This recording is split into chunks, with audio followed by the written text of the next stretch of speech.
He promised it back. He never came back. Welcome to Mystery's Notebook. I am your host, Elspeth.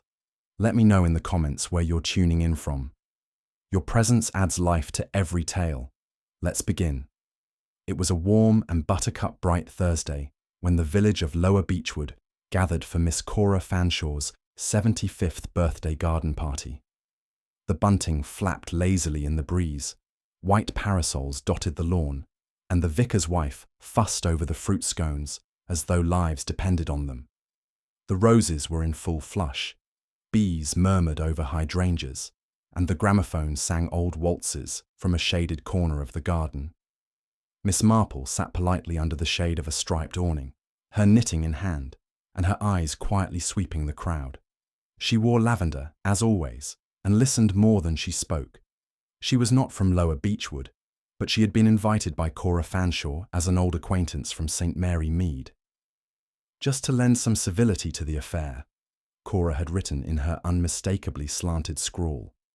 The guests were a particular collection of village types, some long-time residents, others more recent arrivals who hadn't quite smoothed their edges. There was Dr. Lewis Greaves, all elbows and spectacles, recently moved from Cambridge. Mrs. Harriet Pond, the butcher's widow, now devoutly religious and just as deeply nosy.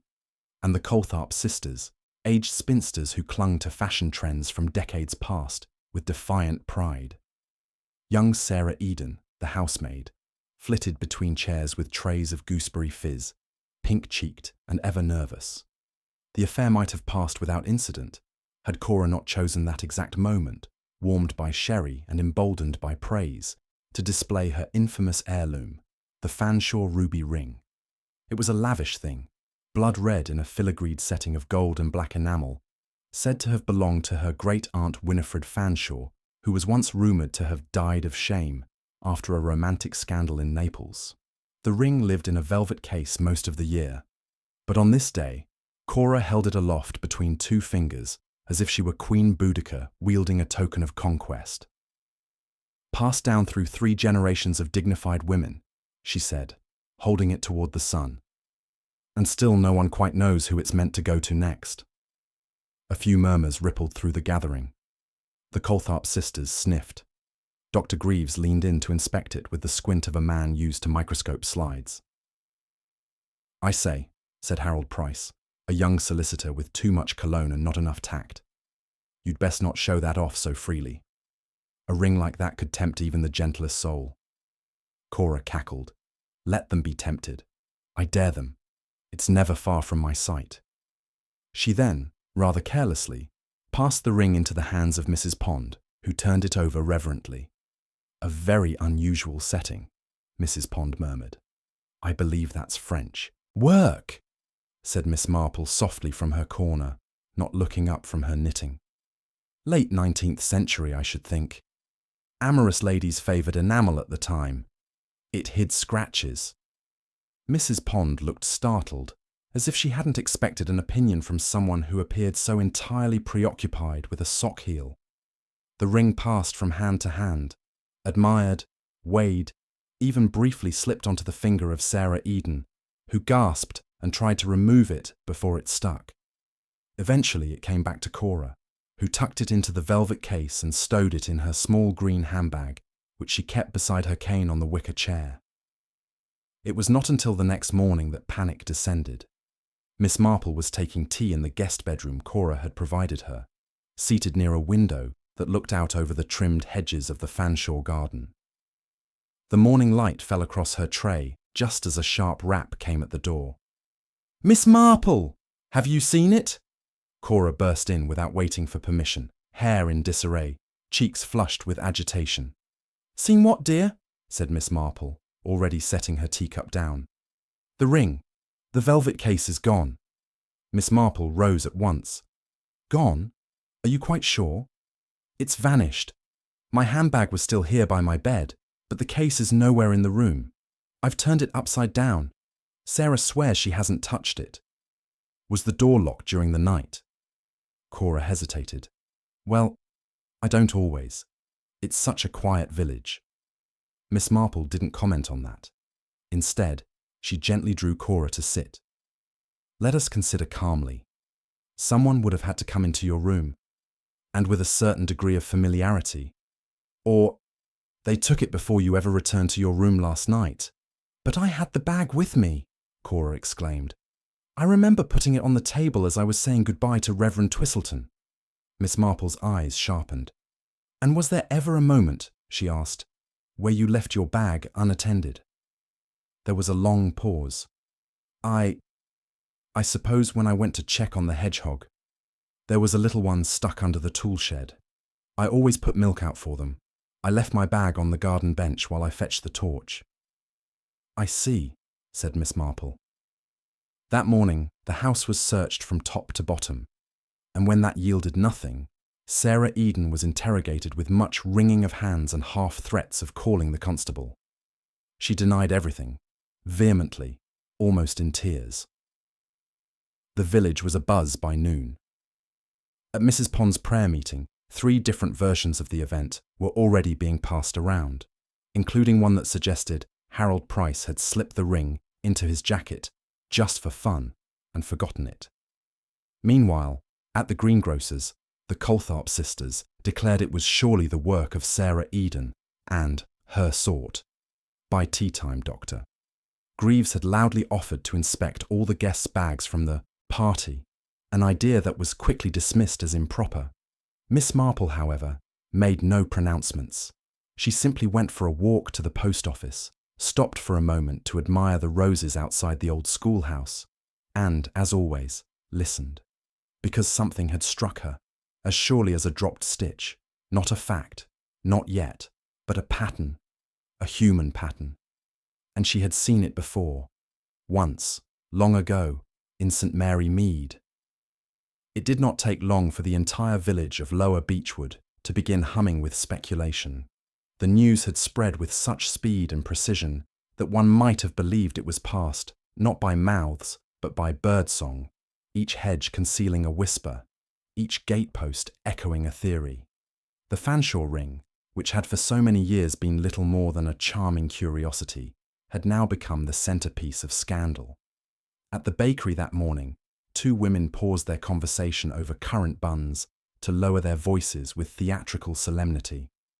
I heard she kept it on her bedside table, murmured Mrs. Willoughby, the stout and eternally suspicious wife of the milkman. Plain as you like, not even locked away. Nonsense, replied her companion, Mrs. Dakin, a tall and vaguely elegant widow who fancied herself the village's moral compass. Cora always fussed over that ring like it were a crown jewel. It's that maid, Sarah. She's the only one who could have got close enough. Meanwhile, in the post office, Miss Muriel Featherstone was recounting, rather loudly, to anyone who would listen, how she had once seen Cora Fanshawe drop the ring entirely down the back of a chintz sofa during a bridge night. She's always been scatterbrained, poor soul, Muriel declared, fanning herself unnecessarily. Wouldn't surprise me if she lost it herself, and now can't bear to admit it. In the parlour of the vicarage, Reverend Twistleton sat very still in his favourite armchair, his hands clasped tightly, as his wife, Penelope, hovered behind him with a teacup, furrowed with concern. "Do you suppose the thief might strike again?" she whispered. "To what purpose?" said the Reverend with a sigh. "There's only one ring, Penelope." "But if someone has stolen from Cora, what else might they take? The chalice from the vestry, the collection box." "I hardly think this incident presages a crime wave," he said, though he looked a touch less certain than he sounded.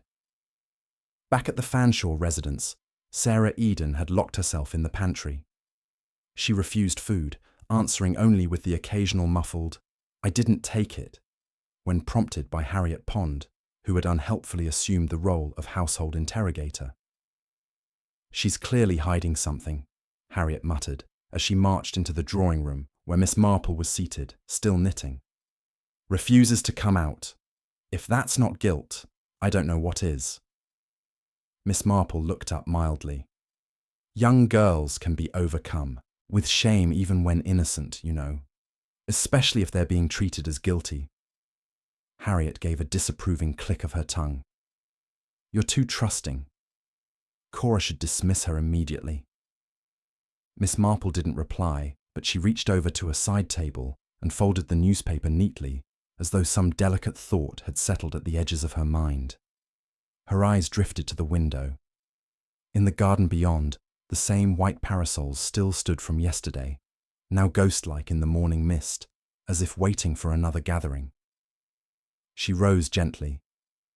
"Do excuse me, Harriet. I should like a little fresh air." The garden was quiet. Someone, likely Sarah, had begun picking up the plates from the party, but had left the task half finished. A cluster of wasps hovered over a half-eaten tart. Miss Marple moved slowly between the tables, her eyes tracing the remnants of yesterday's laughter. There, on the lawn, was the bench Cora had mentioned, where she'd left her handbag while rescuing the hedgehog. And just behind it, beyond a slightly overgrown border of foxgloves and lavender, was the edge of the tool shed. She paused. The shed door was slightly ajar. Miss Marple, never one for dramatics, merely adjusted her shawl and stepped closer. Inside, the shed was dim, smelling of old compost, rusted spades, and mothballs. A pair of gardening gloves lay on the floor, next to an overturned watering can. But it was the prints in the soft earth that caught her attention. Small, hurried, and not quite as light as one might expect of Sarah's dainty feet. A second pair followed behind, wider, with a deeper tread. She crouched, slowly, for her knees disliked such activity, and examined them. Then rising, she picked up one of the gloves and tapped a finger gently against her cheek. Thoughtful. Back in the house, the tension had reached a crescendo. Cora Fanshawe, despite having spent most of the morning pacing, had now declared that she would call Inspector Lenning in Barchester unless the ring was returned by tea time. "Let them come with dogs and flashlights if they must," she announced to no one in particular. "It's gone, and I want it back. I want justice." Miss Marple returned to the drawing room to find a curious assembly of villagers forming. Dr. Greaves had arrived under the pretense of checking on Cora's nerves. Harriet Pond was still present, having not budged since morning. Reverend Twistleton and his wife had stopped in, bringing with them a strange mix of moral authority and social curiosity. Even the Coltharp sisters had arrived, hats askew, smelling faintly of lavender talc. The room buzzed with overlapping speculations. "She probably pawned it," muttered one of the sisters behind her hand. "Or gave it to that lodger fellow. What's his name? The one who disappeared from Little Cudlow," said another. "I heard she was planning to leave it to the church," Penelope Twistleton offered. "Though I suppose that's off the table now." Miss Marple sat down again and resumed her knitting.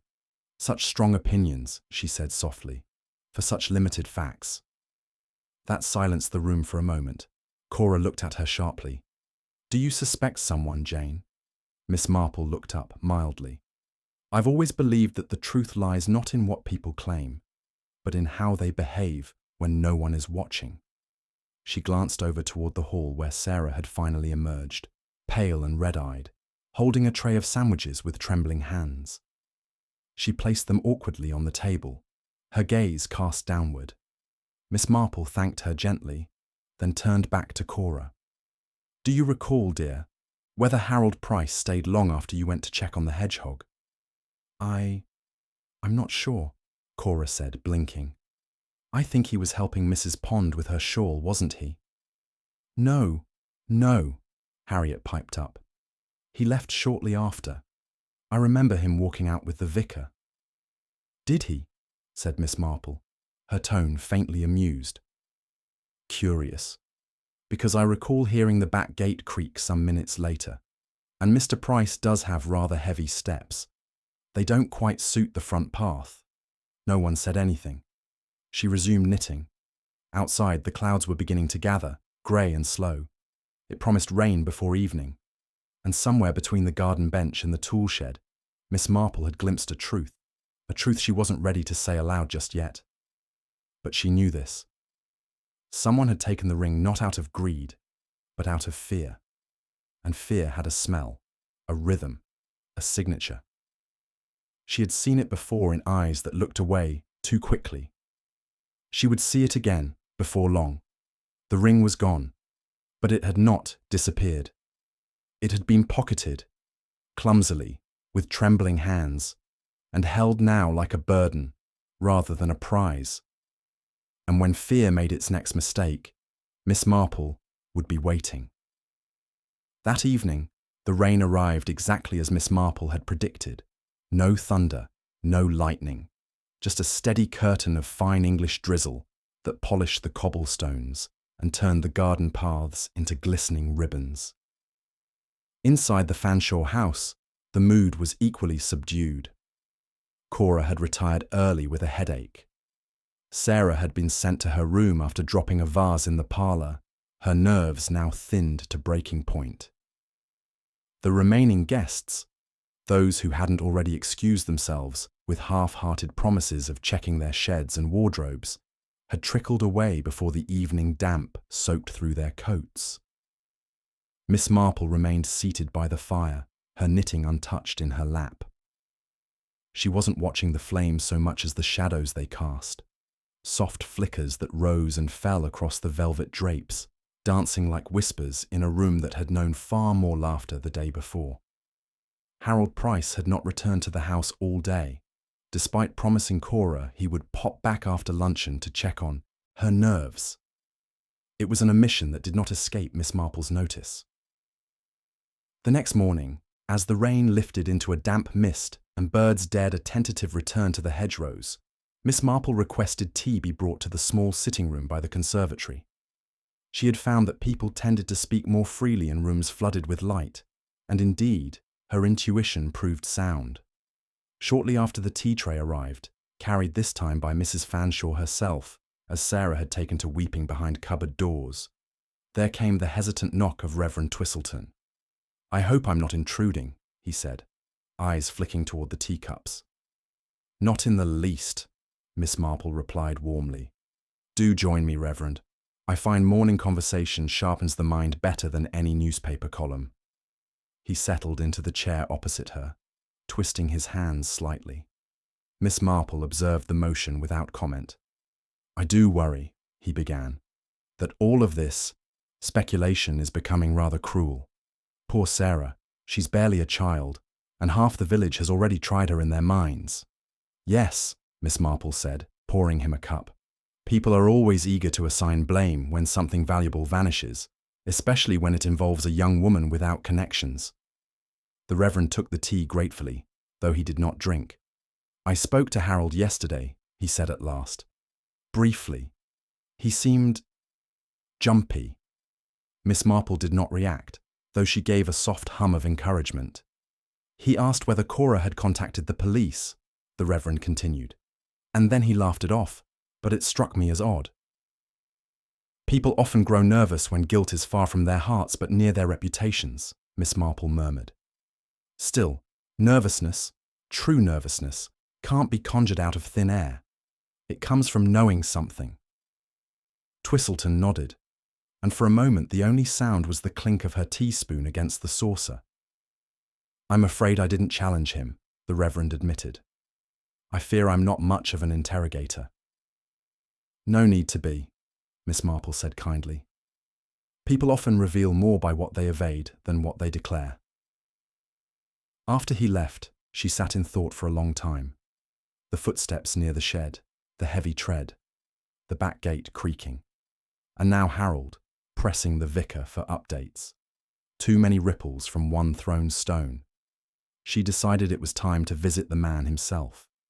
Harold Price lived in a modest let above the chemist's shop in the High Street, a red brick building that smelled permanently of liniment and lemon pastilles. He opened the door in shirt sleeves, his tie undone, and his expression only mildly surprised. "Miss Marple, what an unexpected pleasure." She offered a smile. "I do hope I'm not disturbing you, Mr. Price. I had a question about something Cora mentioned yesterday and thought it simpler to ask in person." He hesitated, but stepped aside. "Of course, come in." The sitting room was tidy but impersonal. A stack of the Times lay beside a cold teapot. On the mantel was a single framed photograph of Harold as a boy, with a stern-looking man in uniform, likely his father. There were no signs of a woman's touch. "I won't keep you," Miss Marple said, settling gently into the nearest chair. "I was only wondering, during the party you mentioned something about the ring tempting even the gentlest soul." His brow creased. "Did I?" "Yes. It stayed with me, you see." A rather curious turn of phrase considering what happened. Harold gave a short laugh, but his eyes darted, first to the closed drawer of the writing desk, then away again. Miss Marple noticed. "Well, it was meant in jest," he said quickly. "We were all admiring the thing. I suppose I was just trying to be clever." "You're a solicitor, are you not?" "Of course. And used to careful language, I'd wager." He did not answer that, only shifted in his chair. A pause stretched between them. "May I ask," she said lightly, "where you went after the party?" His shoulders tightened. "Home, I suppose." "Why?" "You see," she said, her voice still gentle, "Cora remembers you speaking to the Reverend. But the Reverend insists he left earlier, and I myself heard the garden gate, long after the vicar had departed.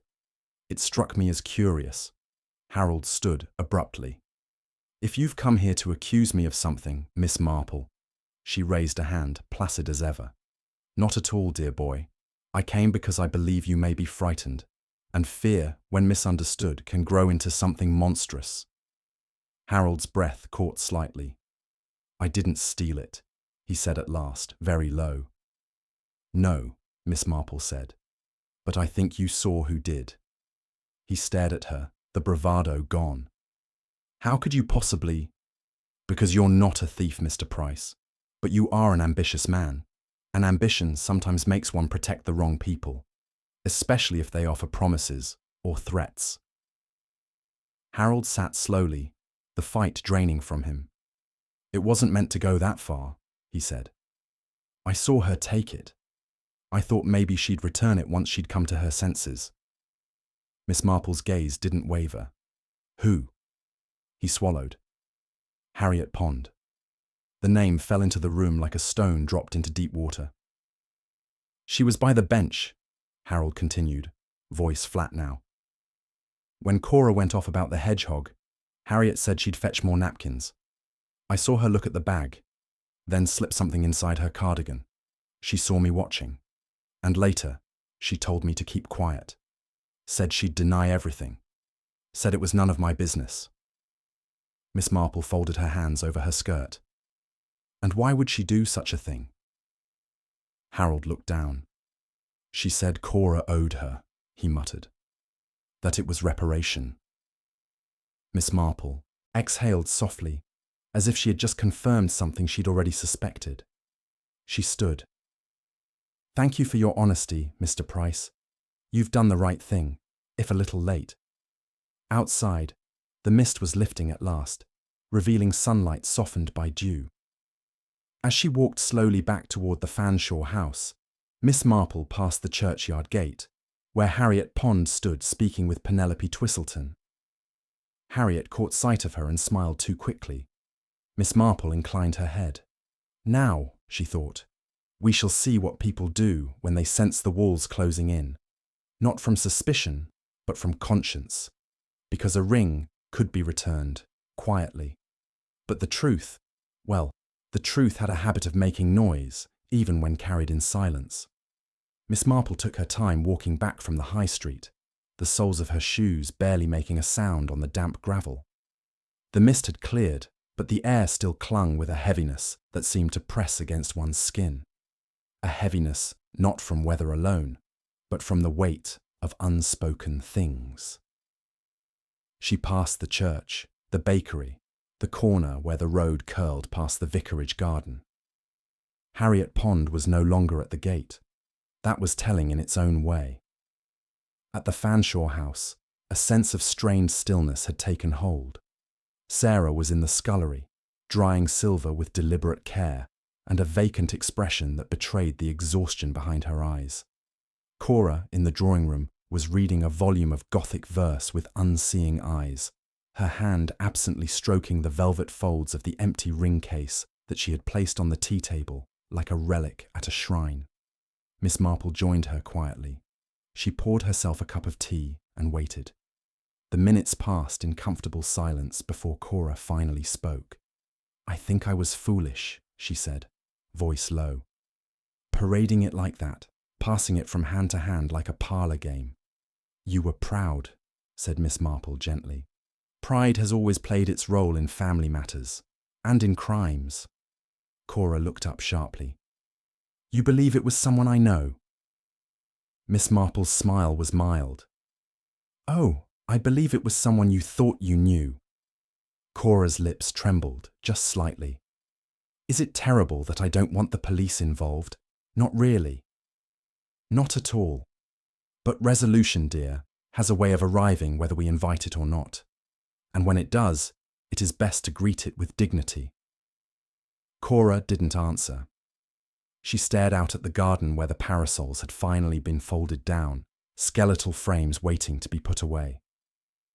That afternoon, Miss Marple made a quiet call to the vicarage, requesting a private moment with Penelope Twistleton. The vicar's wife, though clearly uneasy, obliged without question. They sat in the small, book-lined study off the main hallway, where the scent of lemon polish lingered faintly in the woodwork. "I believe," said Miss Marple, after tea had been poured and pleasantries exchanged, "that you and Harriet Pond have grown rather close of late." Penelope blinked, flustered. "Why, yes.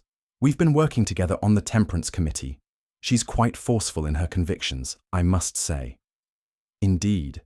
And has she, by any chance, spoken to you of a debt she believes Cora owes her?" Penelope paused, her fingers tightening slightly on her teacup. "She said something once, yes, about how Cora had taken something dear to her. I thought she meant emotionally. You know how dramatic people can be when speaking of old friendships." "Quite." Miss Marple's voice remained soft. "But in your estimation, did it seem Harriet bore a grudge?" Penelope hesitated. She's not a forgiving woman. She remembers things, slights, rejections. She mentioned once that her father had been passed over for the churchwarden post after Cora's brother accused him of mishandling funds. That was decades ago. Resentment doesn't spoil with age, I find. Quite the opposite. Penelope looked uneasy. "Miss Marple, do you think Harriet took it?" Miss Marple regarded her with those pale, intelligent eyes that always seemed to see just a step deeper than anyone wanted. "I think Harriet believes she is owed something, and people who feel owed often find strange justifications for their actions." As Penelope considered this in silence, Miss Marple's thoughts drifted back to the garden, to that fleeting moment of stillness before Cora had returned from the hedgehog rescue, to the way Harriet had smiled a fraction too late when caught near the handbag. Later that day, Miss Marple penned a brief note, just a few lines, and had it delivered by the butcher's boy, who was always happy to earn a sixpence. It was addressed to Harriet Pond. "Dear Mrs. Pond, there is something I must share with you in confidence. Please call on me at your earliest convenience. Yours sincerely, Jane Marple." She knew the letter would have its intended effect. When Harriet arrived, just past 6 o'clock, she was dressed more carefully than usual. Her hair was curled, her gloves neatly pressed, and her perfume ever so slightly stronger. A faint mix of rose and something sharper beneath it, like bitter almonds. She carried herself as if prepared for battle, chin high, smile ready. But her eyes flicked too often to Miss Marple's face, seeking clues. Miss Marple served tea with her usual grace and offered lemon biscuits, which Harriet declined. They sat by the fireplace, the silence between them taut as string drawn too tight. "I imagine you know why I asked you here," Miss Marple began. Harriet tilted her head. "Well, I can only guess. It must be about that ring." "Yes. I've had a very enlightening conversation with Mr. Price." Something shifted in Harriet's eyes, though her voice remained steady. "Has he been stirring trouble?" "He's been trying to silence his conscience." Harriet gave a brittle laugh. "He's always been a weak man, easy to intimidate." "That's precisely the trouble," Miss Marple said. "You see, Mrs. Pond, Intimidation is a poor substitute for righteousness. It leaves behind a trail far louder than silence. Harriet placed her gloved hands neatly in her lap. I did not take the ring. I never said you did, Miss Marple replied gently. But I believe you know who did, and I believe you've used that knowledge as leverage. Harriet's mouth thinned. That's quite an accusation. It's not an accusation. Not yet. But I think you know how quickly public sentiment can turn in a place like Lower Beechwood. And unlike rings, reputations are difficult to recover once lost. Harriet sat in taut silence, her breath shallow. Miss Marple continued, her voice calm. I do not seek punishment, nor spectacle, but the ring must be returned. Quietly, if possible, or not so quietly if necessary. Harriet rose suddenly, her chair creaking beneath her. I have nothing more to say, she said. If you're so sure of my guilt, Miss Marple, perhaps you should speak to the constable, or write a letter to the newspaper. I'm sure they'd be fascinated. She left without another word. Miss Marple didn't move from her chair for a long time after the door closed. She simply sipped her tea and watched the fire dim into a soft orange glow.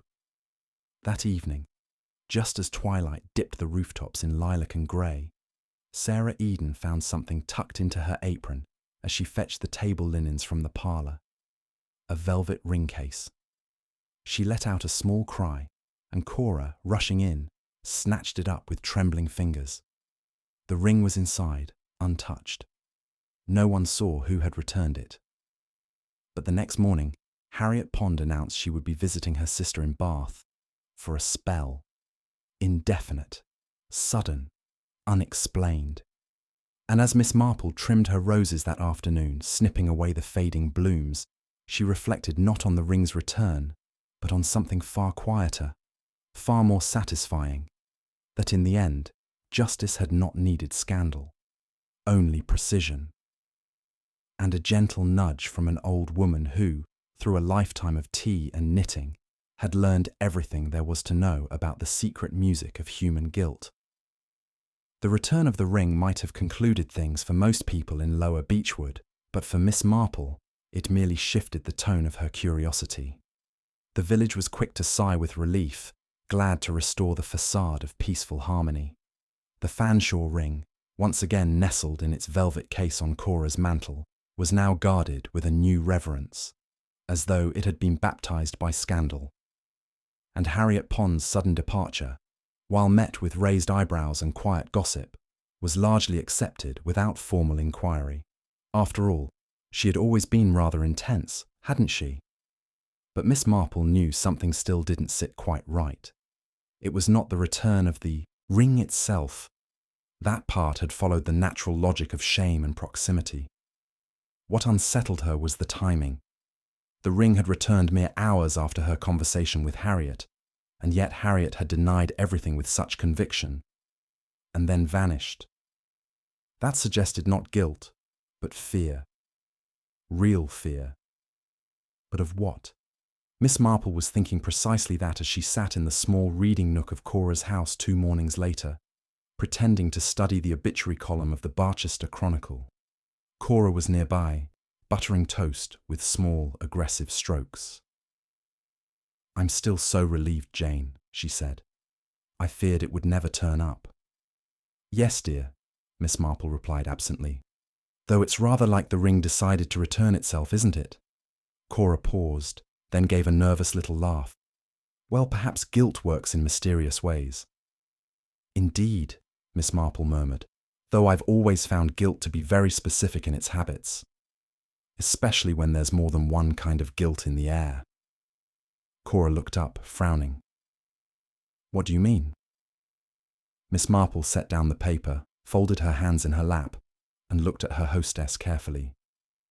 Cora, was that ring ever truly meant to be displayed? Or was that moment of theatrics at your party something you planned after receiving a certain letter?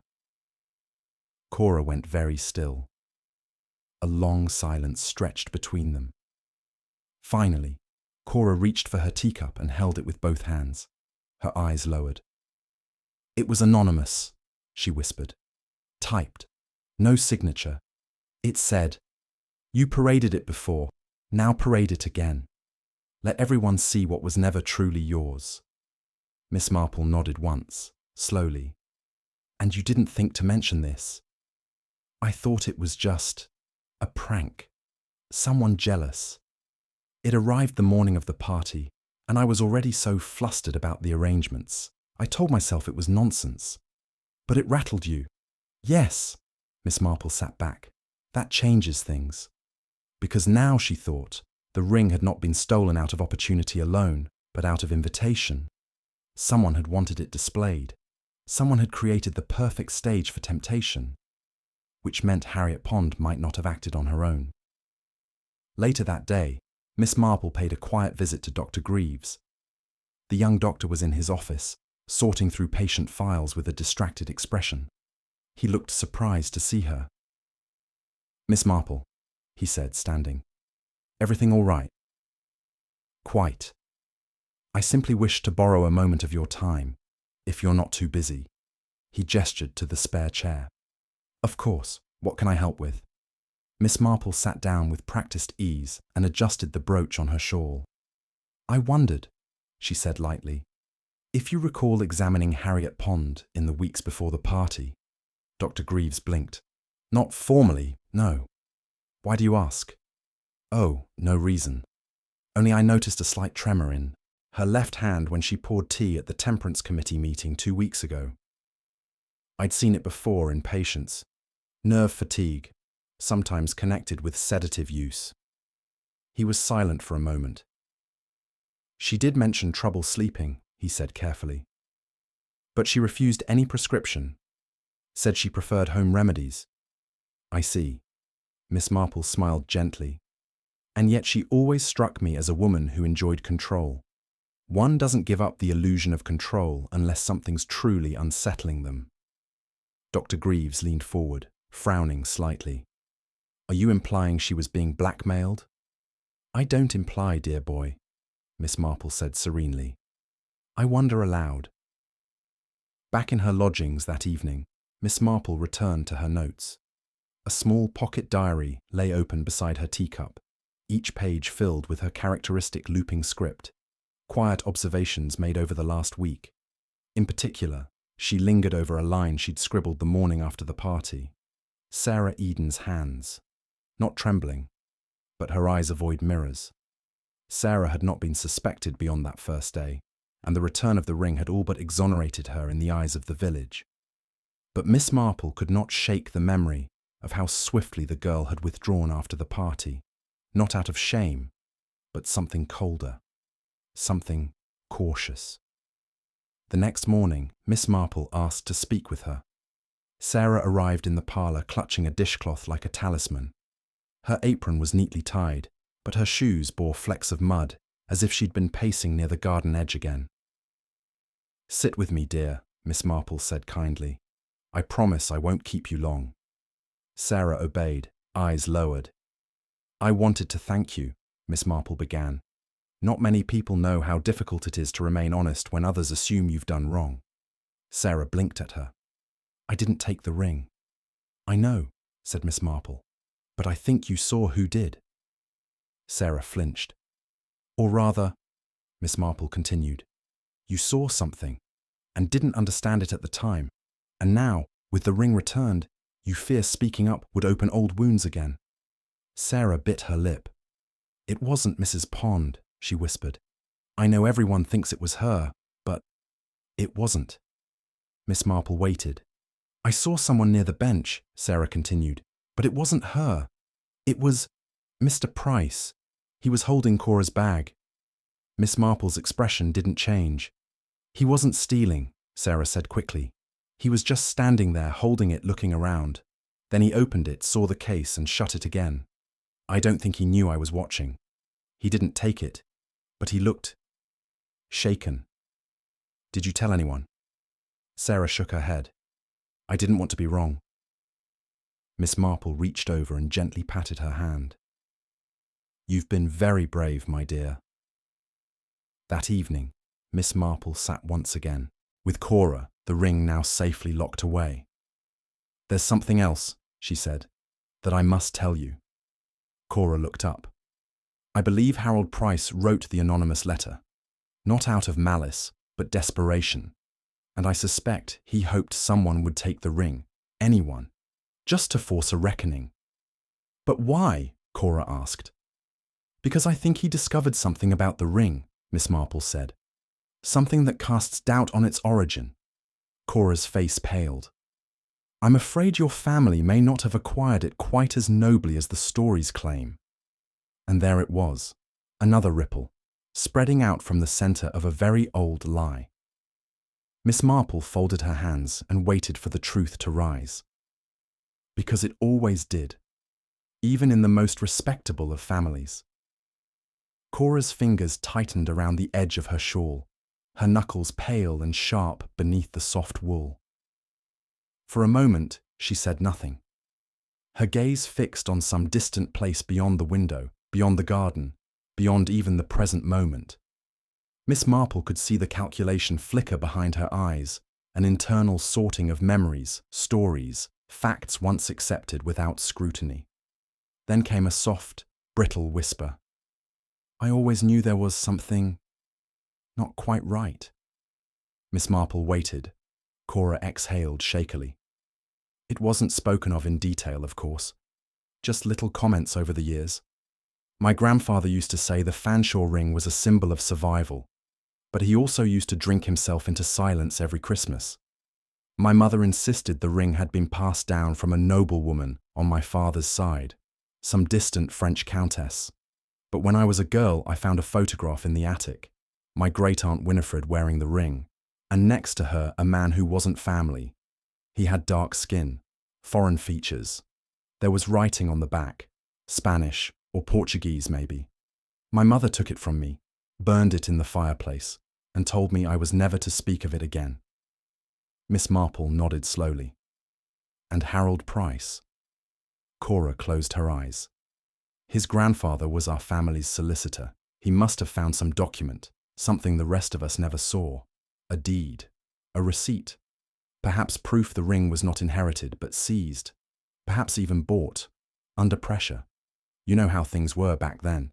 People of colour didn't get to keep family heirlooms when they married into English families. They were gifted away, erased. The words hung between them like smoke.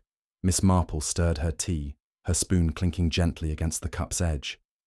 "If Harold had that knowledge," she said, "and was angry about it, it might explain why he wanted the truth surfaced, without taking the ring himself. Why he wrote that letter to you. Why he stood by the bench but didn't act. And why he pointed the finger at Harriet," Cora said bitterly. "A convenient scapegoat." Miss Marple gave a small nod. "Though Harriet may not have been entirely innocent either. I suspect she knew something, perhaps overheard or read part of the same document. But if Harold hoped she would act in service of justice, she may have seen it instead as opportunity." "Goodness," Cora murmured. "What a web." "Truth always is," Miss Marple replied, "especially when it's been spun over generations." There was a silence, not uncomfortable but heavy with implication. Cora reached up and pressed her hand to her chest. "And what do I do now, Jane? What does one do with a ring like that?" Miss Marple's expression was kind, but resolute. "That depends on whether you wish to keep telling the same story, or begin telling the right one." The following day, Miss Marple paid a second visit to Harold Price. He opened the door more slowly this time, as though expecting a reckoning. Which, in a way, he was. "I believe we should speak plainly," Miss Marple said, stepping into his modest flat without waiting to be invited. Harold sighed and gestured toward the chair. "She told you?" "She did," Miss Marple said. "Or rather, she told me what she suspected. The details came from the gaps you left behind." He sat across from her, resting his elbows on his knees. "It wasn't mine to expose." "No," she agreed, "but you attempted to, in your own way. Through the letter, through the theatre of it all." "I wanted it to be seen," he admitted. "I thought if people saw the ring again, if it were passed around, someone else might speak, Someone who remembered more, or knew something. I never imagined Harriet would take it. Miss Marple regarded him gently. You tried to spark justice with a match, and instead lit a fuse. He looked away. Do you think I should have burned it? The ring? Number. But you should have shared the truth with Cora directly. Truth demands courage, not smoke and mirrors. He swallowed hard. Would it have mattered? Now it will, she said, standing. At the village hall that evening, the monthly Women's Reading Society met under the guise of literary discussion. The turnout was higher than usual. Cora arrived wearing grey, without jewellery. Even her usual cameo brooch was absent. Sarah Eden sat in the back, eyes downcast, while Penelope Twistleton arranged a tray of oat biscuits no one seemed keen to eat. Miss Marple watched as the conversation turned, first to a novel, then to a local rumour about an auction in Barchester, then to a hesitating silence when Cora rose and cleared her throat. I'd like to say something, she said. Not about literature, about legacy. The room quieted. For many years, I wore a ring that I believed connected me to something noble, something grand. It turns out the truth is more complicated. That ring wasn't passed down through a clean chain of inheritance. It was taken, or bought unfairly. I now believe it once belonged to a family who had every right to keep it, and who may have lost it not through loss, but through erasure. There were a few shifting movements, a cough, the rustle of cloth. I won't be keeping the ring, Cora continued. It will be donated to the Historical Trust in Bristol, along with a letter explaining what I now understand. Let the truth be part of the record. Let its beauty carry its full story, not just the one that made me feel important. Miss Marple, from her seat in the front row, gave the smallest nod. That evening, as twilight crept once more over the hedgerows of Lower Beechwood, Miss Marple walked alone through the garden behind the Fanshawe house. The air was clean, cool, and slightly scented with late summer roses. The garden bench, once the centre of so much silent betrayal, now stood empty, touched by soft gold light. She sat there for a moment, resting her hands in her lap, listening. No whispers now, no accusations carried on the breeze. Just quiet. She thought of all the women she had known, the ones who were believed too easily, the ones who were never believed, the ones who carried secrets for decades because no one asked the right question, the ones who were asked but didn't dare speak. In the end, Miss Marple thought, there is no object so valuable that it can justify a lie. But the truth, that is something worth returning, even if it takes generations.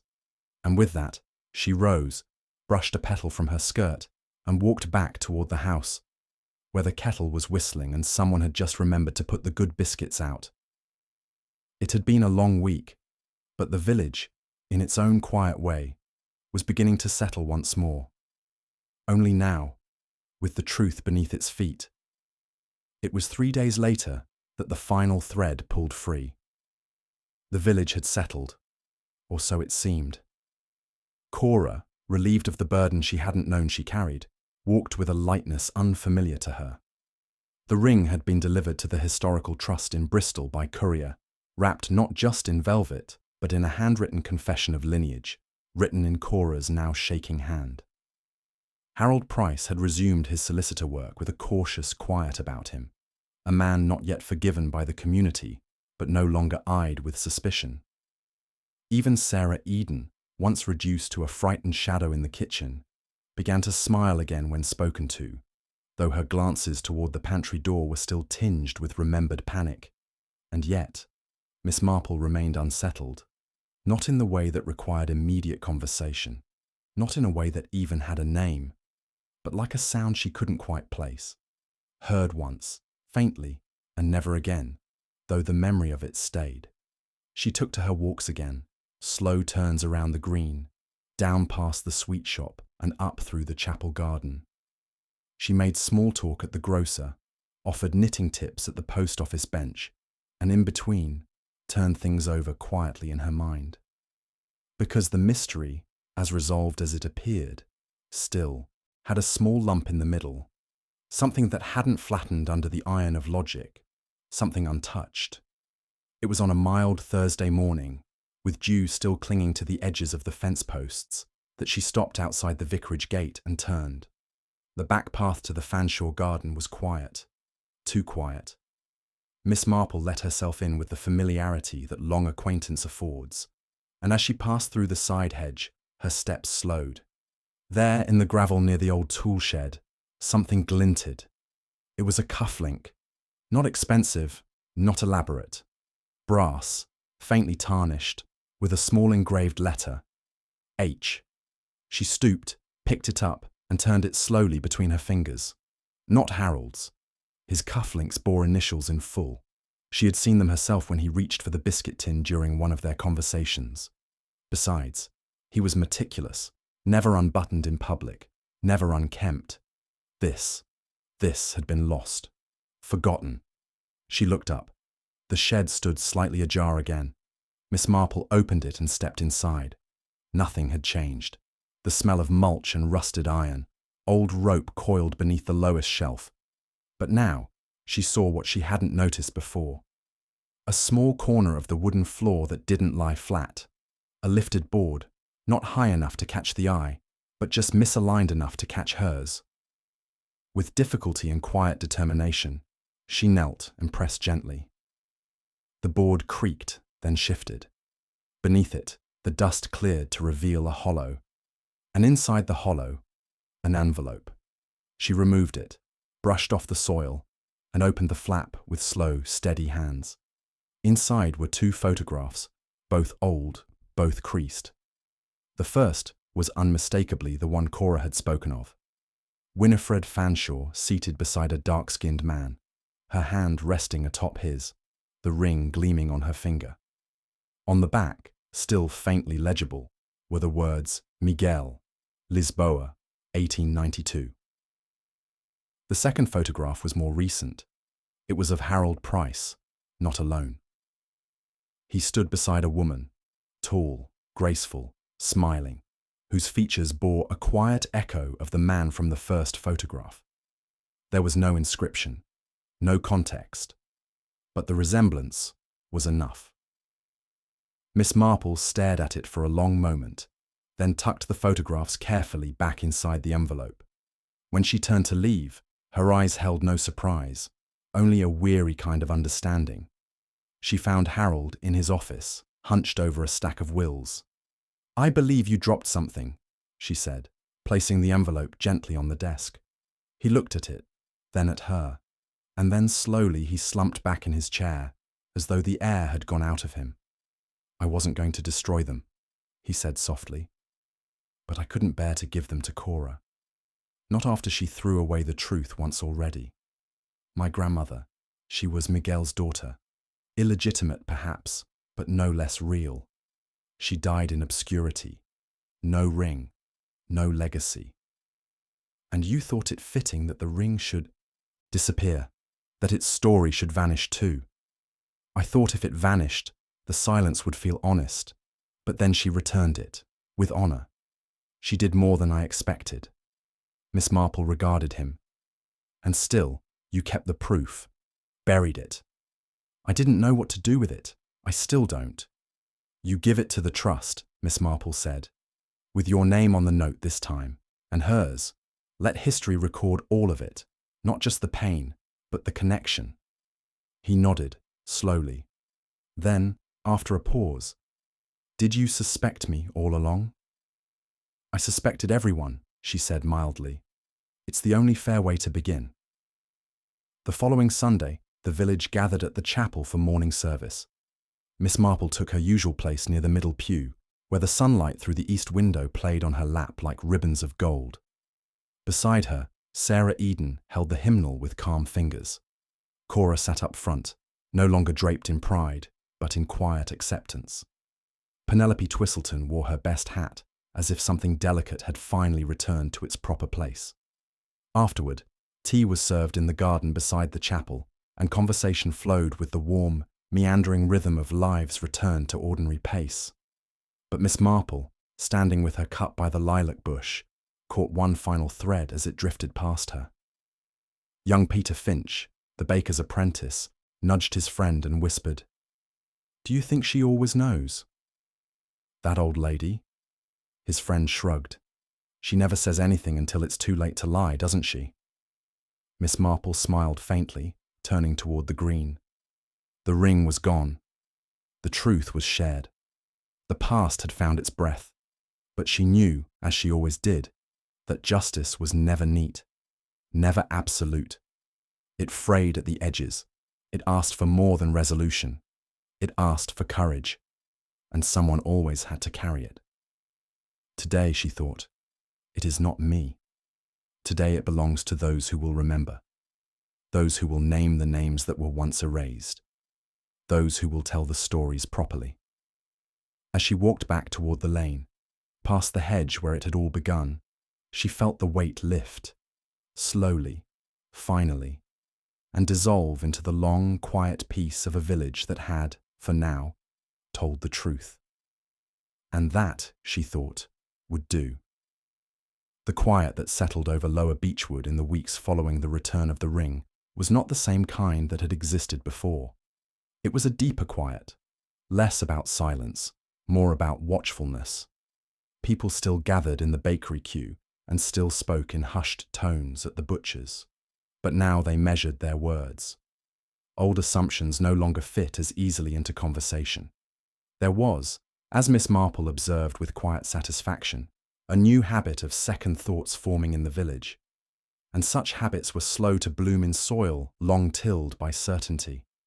But for all that had surfaced, the stolen heirloom, the buried family truth, the web of mistaken suspicions, there remained one piece that Miss Marple could not leave untouched.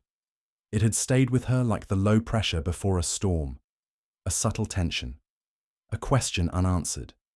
It was not about the ring. It was about Sarah Eden. Despite all the accusations and apologies, despite the ring being returned and her name eventually cleared, Sarah had remained withdrawn. Not with bitterness, no. That would have been easier to explain. It was something subtler, more internal. She moved about the house as if only partially present, like someone bracing herself for a door to be flung open again. Miss Marple watched her with the unobtrusive attention she had honed over decades. A too deliberate folding of linens. A habit of checking the locked cupboard twice, even when no valuables were inside. A half start every time someone said her name too sharply.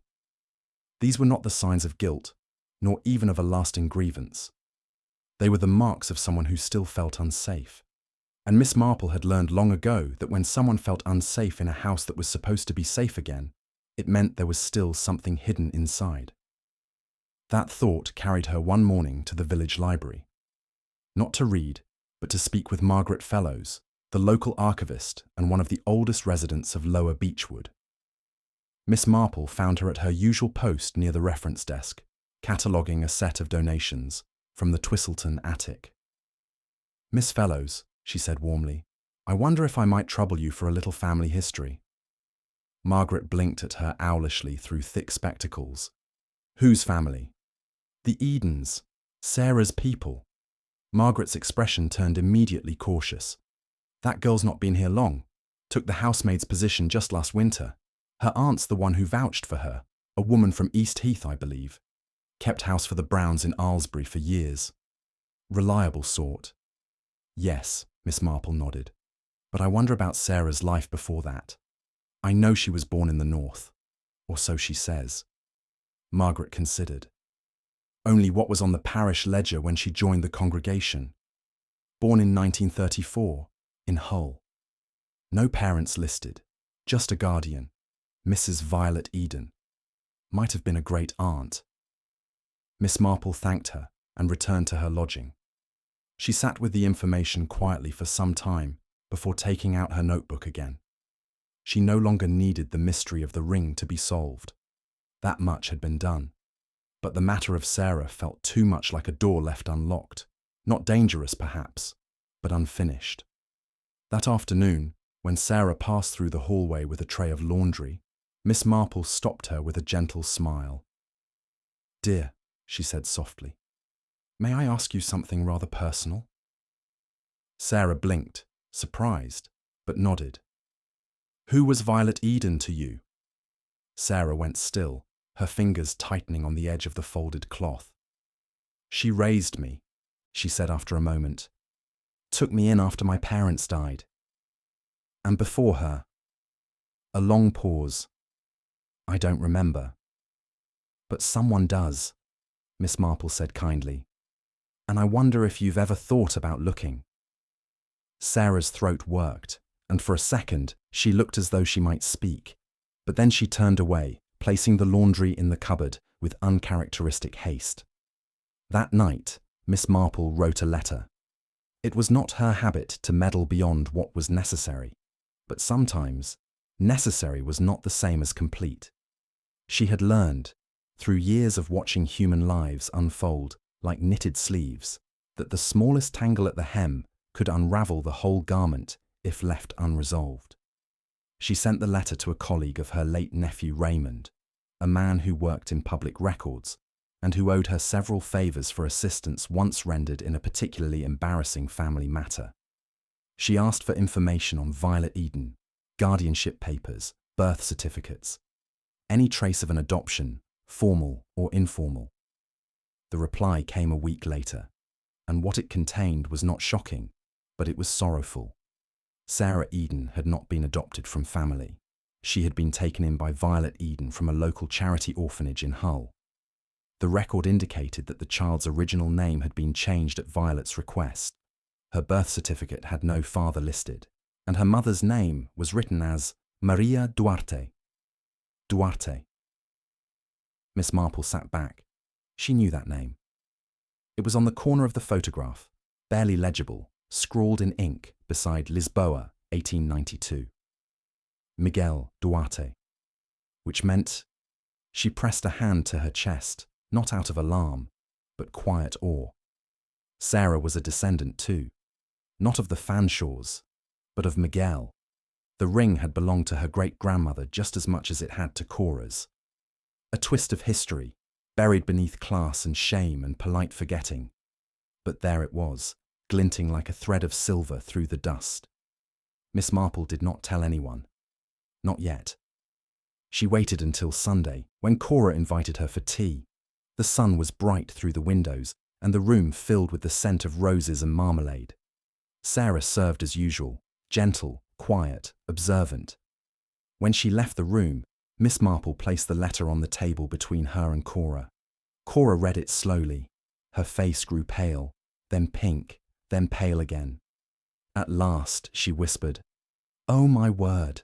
Miss Marple sipped her tea. "I thought you'd want to know." Cora's hand trembled as she set down the paper. "What am I supposed to do with this?" "You already gave the ring back," Miss Marple said, "but you haven't yet given it forward." Cora looked up at her. "She's worked here for less than a year," she said faintly. "She's just a girl." "She's not," Miss Marple said gently. "She's history's daughter." The rest was quiet. 2 days later, Sarah was offered, not asked, but offered, a scholarship. A small fund Cora had established for the study of preservation and heritage. No explanation was given to the village, only that Sarah would leave in the autumn to attend lectures in Bristol while working part-time at the Historical Trust. She said goodbye to Miss Marple with tears in her eyes and gratitude unspoken but deeply understood. As the train pulled away from Lower Beechwood Station that September morning, Miss Marple stood beneath the awning, watching it vanish into the curve of the trees.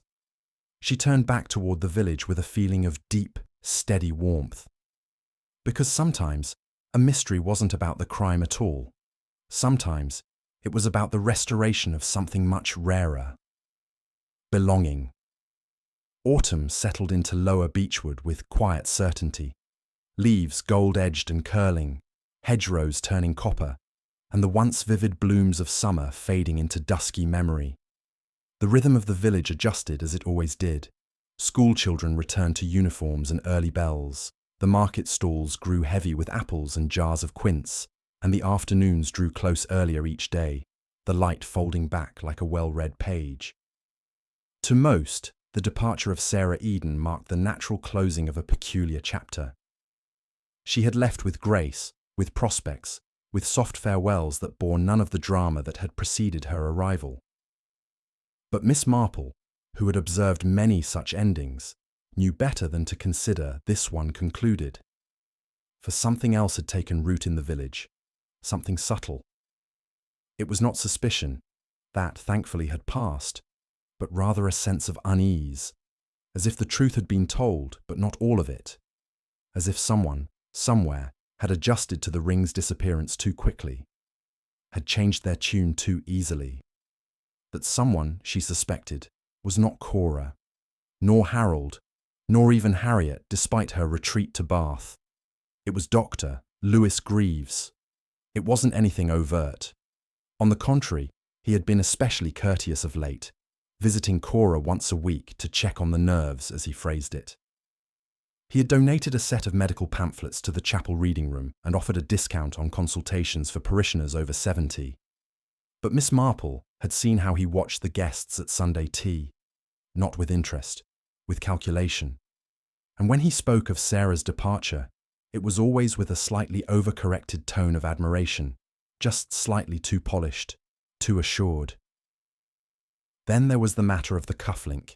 Miss Marple had not forgotten it. One bearing the letter H was curious enough, but what had struck her most, upon revisiting her notes, was the faint perfume that lingered on the brass. It hadn't matched Harold Price's cologne, nor had it resembled anything Harriet Pond might wear. It had a faint tang of antiseptic, mingled with pipe smoke. Dr. Greaves. Miss Marple had not, at the time, made the connection. She had been too focused on the ring, the letters, the history. But now that the rest of the puzzle lay more or less assembled, that single misplaced piece loomed larger. So one Tuesday morning, with the sun mellow over the village green and the scent of wood smoke beginning to thread the air, Miss Marple paid a visit to the doctor's practice. He greeted her with exaggerated warmth. "Miss Marple, to what do I owe this rare honour? You haven't suddenly developed a cough, I hope." "Not yet," she said cheerfully. "But I do like to keep ahead of these things. You know what they say about prevention." "Indeed." He gestured her inside, where the walls were lined with neatly framed certificates and a modest collection of antique medical instruments. She took the chair near the window, where she could see both the desk and the little tray where he kept personal items, a fountain pen, his reading glasses, and, notably, a small case of cufflinks. Her eyes lingered there for only a second. "I was thinking," she said, "about that dreadful business with the ring." He gave a sympathetic smile. Yes, quite the scandal. But all sorted now, isn't it?" "Mostly," she replied, "though one wonders how such a valuable object could be hidden so completely, even from those closest to the household." He hesitated, choosing his next words carefully. "Well, people see what they expect to see, and Cora wasn't known for her vigilance, was she?" "True," Miss Marple agreed, "but what puzzles me is how it was returned so discreetly. No footprints, no drawer disturbed, and no note." She waited. Dr. Greaves offered a short chuckle. Perhaps whoever took it realized they weren't clever enough to keep it. Or perhaps, Miss Marple said softly, they never meant to keep it at all. Perhaps they only meant to borrow it, or to ensure it was found later, by the right person. He leaned back, smile faltering. "You think someone planted it? I think someone hid it, intending to unearth it again at a time of their choosing." The air shifted. He tapped his fingers once, twice, on the armrest. "I understand you spoke with Sarah before she left," he said suddenly. "Yes, a lovely girl, quiet, observant. She seemed unusually preoccupied in her final weeks, nervous, distracted." "I'm not surprised," Miss Marple said gently. She was treated unfairly by many. People tend to shrink when watched too closely. And yet, Dr. Greaves said, voice now tight around the edges, she left just as the ring's history was coming to light. Almost as if she had known. Miss Marple tilted her head. Known what? He blinked. That she was part of it. There it was. Miss Marple smiled. Do you believe she was? He held her gaze a second too long. It doesn't matter now, does it? But it did. Miss Marple stood. Oh, I think it does. He rose with her, but the warmth in his voice had gone cool. Miss Marple, you're chasing ghosts. Sometimes ghosts chase back. She left without another word. That night, she returned to her notes again, and then, just before bed, she retrieved the cufflink from its envelope and studied it under the lamplight. It was older than she'd thought, perhaps Edwardian, the engraving hand-done, slightly imperfect. The kind a young doctor might wear to impress a board of senior partners. The kind passed down or acquired with care. The initials, she now realized, were not H at all. They were an old monogram style, LG, woven together in a tight cursive twist, Louis Greaves, which meant he had been there, at the shed, possibly before the ring vanished, possibly again, after. But why? And then the final piece slid into place. He hadn't stolen the ring for profit or sentiment. He had hidden it to trap someone, to see who would take the blame, to watch the consequences play out. He had suspected Harriet, or Harold, or even Sarah. He had wanted to test them. Miss Marple sat back in her chair, suddenly very tired. She had seen it before. The quiet game of clever men who believed their minds gave them moral exemption, who believed harm done in the name of truth was not harm at all. She knew what she had to do, and she also knew she would do it gently. The next morning, a sealed envelope was delivered to Dr. Greaves. Inside was the cufflink, cleaned and wrapped in linen. Beneath it, a single note in Miss Marple's steady, unhurried hand. Curiosity is not a sin, Doctor, but cruelty, no matter how subtle, always leaves a stain. Best keep your cuffs clean. Nothing more was ever said between them, but Dr. Greaves stopped attending tea at the vicarage. He offered his resignation to the chapel board within the month, citing professional obligations in the city. And by Christmas, a new doctor had taken his place. A cheerful man with round cheeks and a fondness for dogs. Miss Marple never told Cora, or Harold, or even Sarah, but she kept the second cufflink quietly stored in a velvet pouch in her drawer, not as evidence, but as a reminder that not all villains are thieves, and not all mysteries end with applause. Winter crept slowly into lower Beechwood, soft and damp and grey-edged, muffling the landscape with early darkness and the scent of coal fires. The hedgerows thinned into spindly silhouettes. The trees along the green stood stripped and solemn, and the market square, once bustling with apples and elderflower, now carried only the stoic fragrance of root vegetables and damp wool. Miss Marple, for her part, embraced the quiet. She had resumed her small routines, walking the length of the high street before tea, exchanging pleasantries with Margaret Fellows at the library, visiting the church on Wednesdays to arrange the altar flowers with steady hands and a discreet ear for gossip. But even as the seasons seemed to hush the world, the story of the ring lingered in the corners of her thoughts. Not because it was unresolved. On the contrary, the truth had surfaced in all its complexity. The theft, the return, the buried family history, the deceit hidden within polished smiles. And yet, as she had learned over the years, truth was not a neat conclusion, but a shifting terrain. One event revealed another. One lie lit the edge of the next. It was a chance encounter at the grocer's that began to stir that edge again.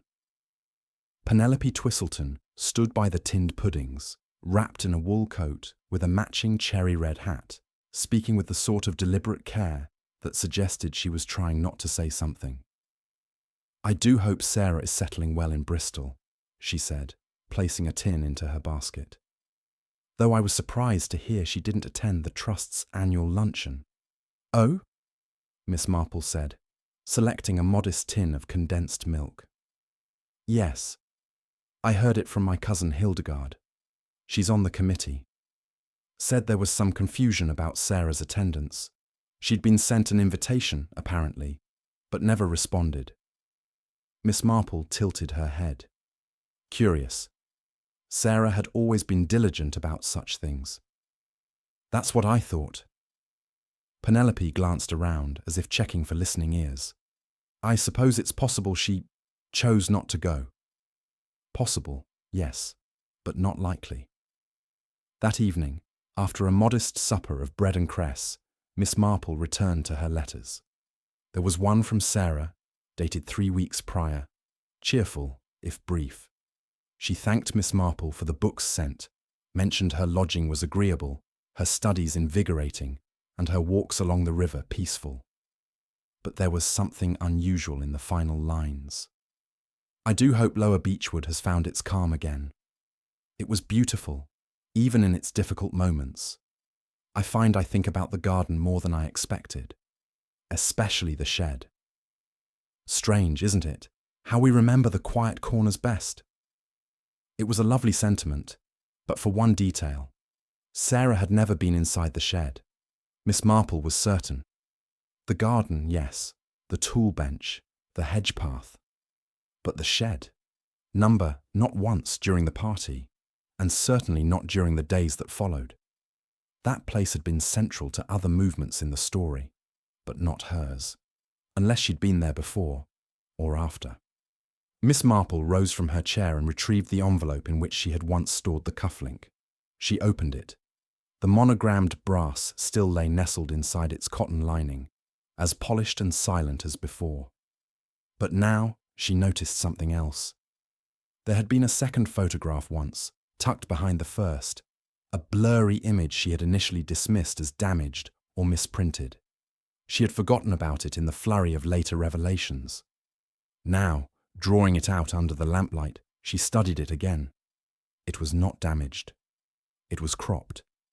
A sliver of a garden, a partial shadow, and a hand, delicate, feminine, unmistakably Sarah's, holding the ring. Miss Marple's mouth drew into a thoughtful line. The theft had been blamed on impulse, on resentment, on confusion. But perhaps the motives had been more layered than anyone, including she herself, had allowed. The next morning she wrote a letter, not to Sarah, but to the director of the Bristol Heritage Trust. A polite inquiry, phrased in her most grandmotherly tone, requesting confirmation of Sarah Eden's attendance record and the name of her appointed guardian, as listed in the scholarship records. The response came quickly. Miss Eden, they said, had not attended since the first week of October. Her belongings had been collected quietly. No forwarding address had been provided. As for the guardian, the form listed a Miss Violet Eden, deceased, and no alternate contact.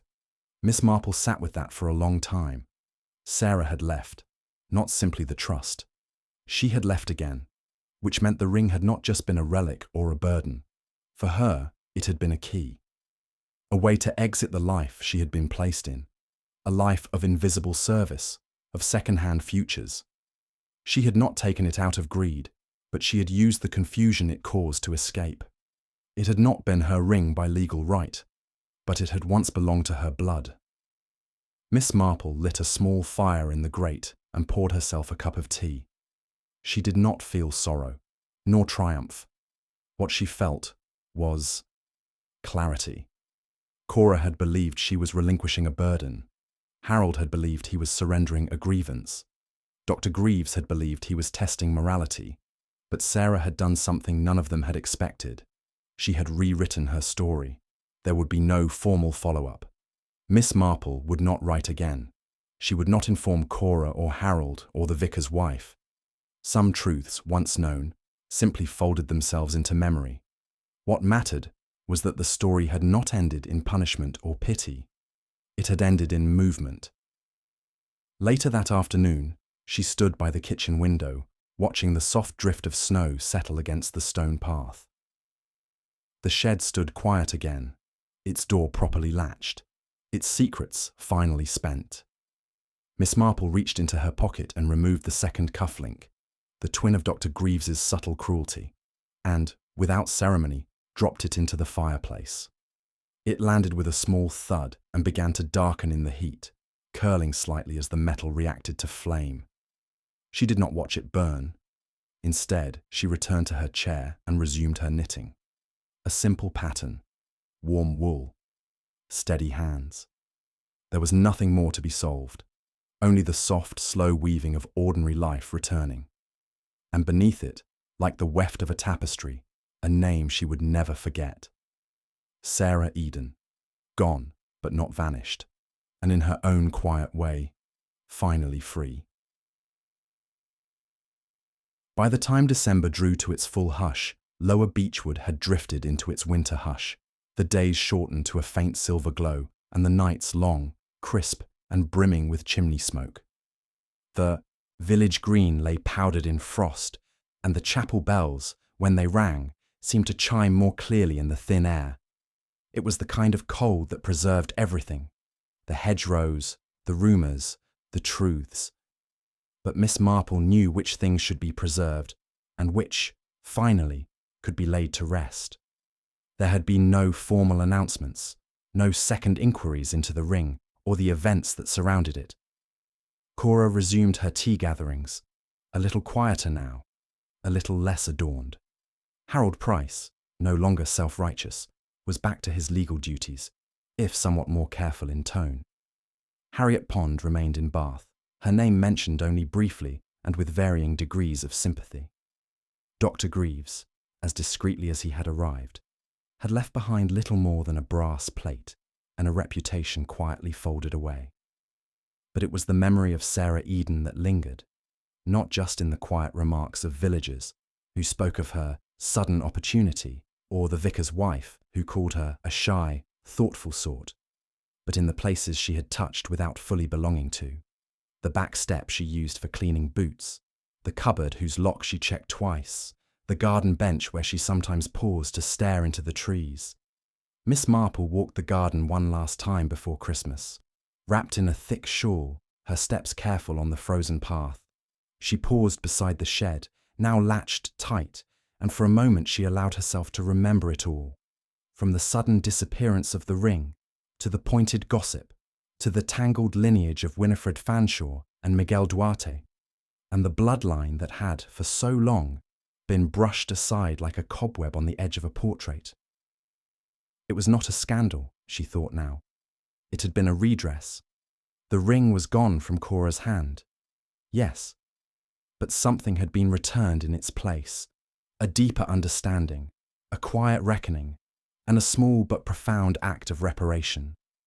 Sarah Eden, whoever she chose to become now, had taken the past and made from it not a weapon, but a door. That was the final reveal, not a name or a confrontation, but a shift in direction. Miss Marple stood still for a long moment, the cold brushing her cheeks, the garden sleeping beneath frost and time. She had seen many endings, some bitter, some triumphant. But this one left her with something rarer: peace. Not everyone would understand what had passed. Not everyone needed to.